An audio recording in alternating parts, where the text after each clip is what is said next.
ಮಧುಗಿರಿ ತಾಲೂಕಿನ ಭಗೀರಥ ಸಮುದಾಯ ಭವನದಲ್ಲಿ 2003 ಮತ್ತು 4ನೇ ಸಾಲಿನ ವಿದ್ಯಾರ್ಥಿಗಳಿಂದ ಗುರುವಂದನಾ ಹಾಗೂ ಸ್ನೇಹ ಸಮ್ಮೇಳನ ಕಾರ್ಯಕ್ರಮವನ್ನು ಹಮ್ಮಿಕೊಳ್ಳಲಾಗಿತ್ತು.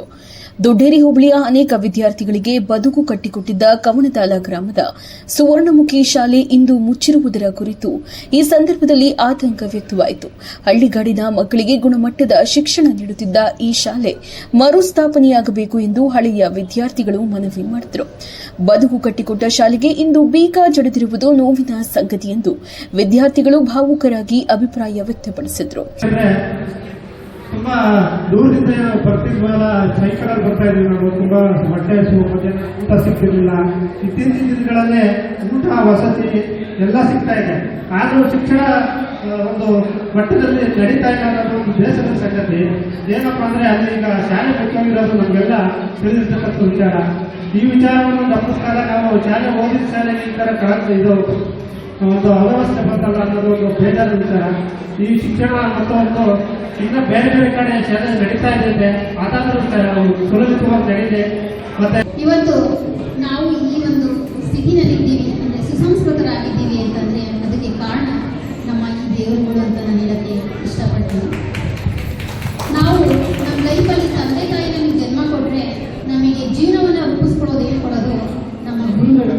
ಅಂತಹ ಗುರುಗಳಿಗೆ ಇತ್ತೀಚೆಗೆ ಗೌರವ ಅಂತಕ್ಕಂಥ ಸಮಾಜದಲ್ಲಿ ಕಡಿಮೆ ಆಗ್ತಾ ಇದೆ ಅಂತ ಹೇಳೋದಕ್ಕೆ ನಾನು ವಿಷಾದ ಪಡ್ತೀನಿ.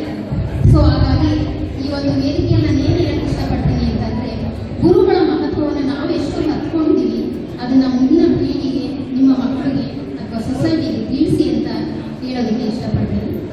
ನೆನಪುಗಳು ನಿಜಕ್ಕೂ ನಾನು ಆ ಶಾಲೆ, ನಾನು ಒಂದ್ಸತಿ ಸ್ಕೂಲಲ್ಲಿ ಬರ್ಬೇಕಾದ್ರೆ ರೋಡಲ್ಲಿ ಆ ಶಾಲೆ ನೋಡುವಾಗ ನನಗೆ ತುಂಬಾನೇ ಬೇಜಾರಾಯಿತು. ನನಗೆ ಬಂದಿದ್ದು ಒಂದೇ ನೆನಪು, ನಾವಲ್ಲ ಆಡಿದ ಆಟಗಳು, ಕಳೆದ ನೆನಪುಗಳು. ಅದು ನನಗೆ ತುಂಬಾನೇ ಬೇಜಾರ ಅನಿಸ್ತು. ಸ್ಕೂಲ್ ನೋಡಿದ ತಕ್ಷಣ ಆ ಶಾಲೆ ಮತ್ತೆ ಈಗ ಮನೆಯಲ್ಲಿ ಸ್ಟಾರ್ಟ್ ಆಗಿದೆ ಅಂತ ಕೇಳಿ ತುಂಬಾ ಖುಷಿ ಆಯಿತು. ಮನೆಯಲ್ಲಿ ಎಲ್ಲಾ ಸ್ನೇಹಿತರು ಇಷ್ಟು ವರ್ಷ ಆದ್ಮೇಲೆ ನೋಡ್ತಿದ್ದೀನಲ್ಲ, ಅದನ್ನ ತುಂಬಾ ಖುಷಿ ಆಯಿತು. ನಮ್ಮ ಎಲ್ಲಾ ಸ್ನೇಹಿತರು ಹೇಗಿತ್ತು ಆ ಒಡನಾಟ ಹೀಗೆ ಮುಂದುವರಿಲಿ ಅಂತ ಕೇಳ್ಕೊತೀನಿ. ನಮ್ಮೆಲ್ಲರ ನಗು ಹೀಗೆ ಇರಲಿ ಅಂತ ಕೇಳ್ಕೊತೀನಿ. ನಮ್ಮನ್ನ ತಿದ್ದಿ ತೀರಿ ಅಂತ ನಮ್ಮ ಶಿಕ್ಷಕರಿಗೆ ಆಯುಷ್ ಆರೋಗ್ಯ ಕೊಟ್ಟು ಇನ್ನೂ ಕಾಪಾಡಿ ಇನ್ನೂ ಹೆಚ್ಚೆಚ್ಚು ವಿದ್ಯಾರ್ಥಿಗಳನ್ನ ಬೆಳೆಸಿ ಅಂತ ನಾನು ಕೇಳ್ಕೊತೀನಿ.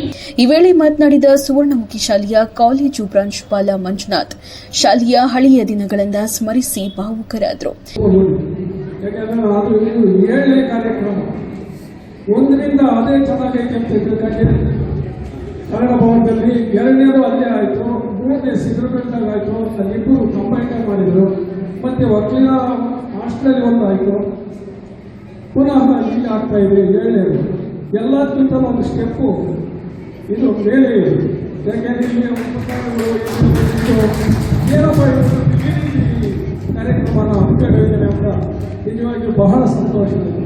ಯಾಕೆಂದರೆ ಗುರುವಿನ ಮಹತ್ವವನ್ನು ನೀವೆಲ್ಲ ತಿಳ್ಕೊಂಡಿದ್ದೀರಾ ಅನ್ನೋದು ಈ ಕಾರ್ಯಕ್ರಮದಿಂದ ನನಗೆ ಗೊತ್ತಾಯಿತು. ಈಗ ಒಂದು ಧಾರಾವಾಹಿ ಬರ್ತಾ ಇದೆ, ಜೈ ಬಜರಂಗ ಬಲಿ ಹೊಡೆಯಬಹುದು. ವೀರ ಹನುಮಾನ್ಗೆ ಎಲ್ಲ ಸಿದ್ಧಿಗಳು ಸಿಕ್ಕಿದ್ದಾರೆ. ಸಾಕ್ಷಾತ್ ಅಶ್ವಿನಿ ದೇವತೆಗಳಂತೆ ಇಂದ್ರ, ವಾಯು, ಅಗ್ನಿ ಎಲ್ಲ ಕೊಟ್ಟಿದ್ದೇನೆ. ಮೇಲಾಗಿ ಅವನು ಈಶ್ವರನ ಅಂಶ ವಾಯು ಕೊಟ್ಟಿದ್ದಾನೆ. ಆದರೂ ಅವನಿಗೂ ಒಂದು ಗುರು ಬೇಕು. ಈಶ್ವರನೇ ಸೂರ್ಯ ದೇವರನ್ನು ಗುರು ಇಲ್ಲಿದ್ದೀನಿ ಮುಖ್ಯ ಆಗಲ್ಲ, ಅಲ್ಲಿ ಅಪಾರ ಜ್ಞಾನವನ್ನು ಕರ್ಕೊಂಡು ಬಾ. ಅವನಿಗೆ ಅಮರತ್ವ ಕೊಟ್ಟರು ಗುರುವಿನ ಅವಶ್ಯಕತೆ ಇತ್ತು. ಅವನು ಎಷ್ಟು ಚಿಕ್ಕ ಅಂತ ಬೇಕಾದ್ರು, ಎಷ್ಟು ಪರ್ವತಗಳನ್ನು ಕರೆಯುವುದು, ಸೂರ್ಯನಿಂದ ಇರ್ತಕ್ಕಂಥ ವ್ಯಕ್ತಿ ಬಹಳ ಅಂಕನಿಗೆ ಗುರು ಬೇಕು ಅನ್ನೋದು ಈಶ್ವರನಿಗೆ ಮನವರಿಕೆಯಾಗಿ ಪ್ರಪಂಚದಲ್ಲಿ ಅತ್ಯಂತ ದೊಡ್ಡದು, ಪ್ರಪಂಚಕ್ಕೆ ಬೆಳಕೊಡ್ತಕ್ಕಂಥ ಸೂರ್ಯದೇವರನ್ನ ಹೋಗ್ತಾನೆ. ಅವನು ಸಾಕಷ್ಟು ಅವನಿಗೆ ಪರೀಕ್ಷೆಗಳು ಬಗ್ಗೆ ಅವನಿಗೆ ಅವನ ಶಿಕ್ಷಣವಾಗಿ ಪಡ್ಕೊಳ್ತಾನೆ. ಈ ವೇಳೆ ಸಂಸ್ಥೆಯ ಅಧ್ಯಕ್ಷೆ ವನಜಾಕ್ಷಿ ಧ್ರುವಕುಮಾರ್ ಮಾತನಾಡಿ, ಶಾಲೆಯ ಮರುಸ್ಥಾಪನೆಗೆ ಅಗತ್ಯ ಪ್ರಯತ್ನ ಮಾಡುವುದಾಗಿ ಭರವಸೆಯನ್ನ ನೀಡಿದರು. ಗುರುವಂದನಾ ಕಾರ್ಯಕ್ರಮದ ಅಂಗವಾಗಿ ಶಿಕ್ಷಕರಾದ ಶಿವಕುಮಾರ್, ಆದಿನಾರಾಯಣ, ಕರೇಗೌಡ, ರಂಗನಾಥ್, ಜಯಮ್ಮ, ಚಿಕ್ಕಸಿದ್ದಪ್ಪ, ಕೃಷ್ಣಪ್ಪ ಹಾಗೂ ದೇವರಾಜೂರವರನ್ನ ಹೂಮಾಳೆಯಿಂದ ಸ್ವಾಗತಿಸಿ ಗೌರವಪೂರ್ವಕವಾಗಿ ಸನ್ಮಾನಿಸಲಾಯಿತು.